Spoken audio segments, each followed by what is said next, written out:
We see in today's gospel reading an intensification of the opposition that is being manifested towards our Lord. They want to kill him. They're looking for an opportunity to kill him. We see that even though they tried to arrest him, they could not, because his hour had not yet come.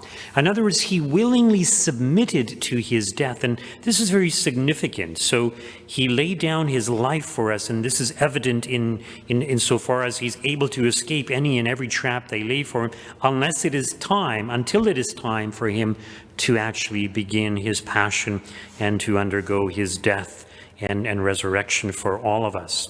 Now notice in today's first reading from the Book of Wisdom how the ungodly reasoned and wanted to conspire against the righteous man.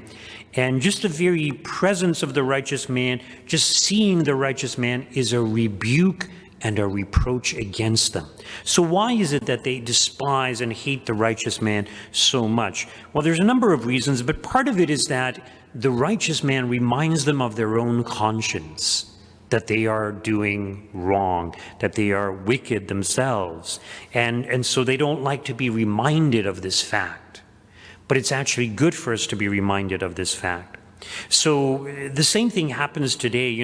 Why is it, for example, that the pro-choicers get so angry when we have our life chain or when we have the March for Life in Ottawa, which, by the way, we will be doing this year also. There's a poster up. They'll be selling tickets for the bus very soon.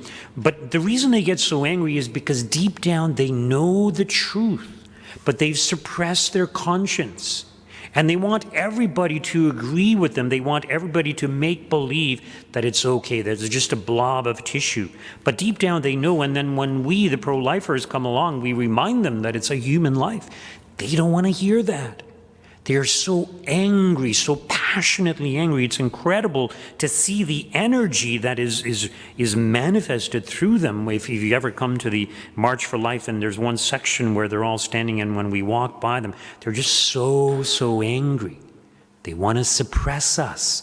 They want to suppress their conscience, and we remind them. So their anger is such that they would be willing to take violence. Usually there's police there to make sure that nothing happens, but yes, they are so angry. So that is one of the reasons. But yeah, the righteous man, it's people don't like somebody who's a goody-goody. Even children, sometimes there's a teacher's pet, and usually the teacher's pet is the student who's very well behaved, very good, very obedient. And the other kids will tease that person. Oh, you're a goody-goody, right? So they don't like that. And part of the reason is because we fall short of being as good as we should be, and we are reminded of that.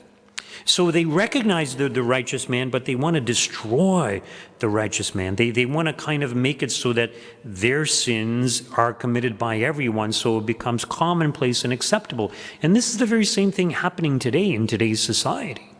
They want sin to be commonplace, to be acceptable, and anybody who speaks out against it is seen as a goody-goody, somebody who must be suppressed. And so eventually they want to suppress the Catholic Church and all those who speak out for the Catholic Church on many issues that are, not politically correct. So they don't want to hear us. They want to silence us, and eventually they will, or at least they will attempt to do so. So we need to be like our Lord. We need to proclaim the truth. And yes, God will protect us. God will save us. Yes, in the end, we may be arrested, we may be tortured, we may even be killed for our faith. But if we trust in God, it's all for the good. And that is the important thing, that we trust in God and we proclaim the truth no matter what. And this is what our Lord was doing. And our time will come. Whether it's through persecution and martyrdom, or whether it's through cancer or natural death, whatever it is, our time will come. And we too need to be looking forward to that day. In other words, in the sense of preparing for that day. And, many of the spiritual authors, they say, it's actually good for us to try to meditate. How would we react if we were severely persecuted? Would we have the courage to persevere? And we should be willing to do so.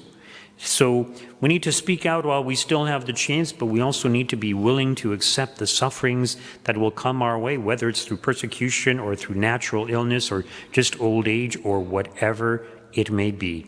Just a couple of announcements. Tomorrow is the Feast of the Annunciation. And so the morning Mass will be the Feast of the Annunciation, the solemnity. In the evening, it will be the regular Mass. But in the evening, just before the 5 p.m. Mass, starting at 4 p.m., we will have the Living Rosary conducted by the Legion of Mary, and everyone is welcome to participate. After the 5 p.m. Mass, we will have our movie night. Once again, we're showing The Chosen. We're on season 3. I think it's episode 5 and 6. Even if you've missed other episodes, you're welcome to join us.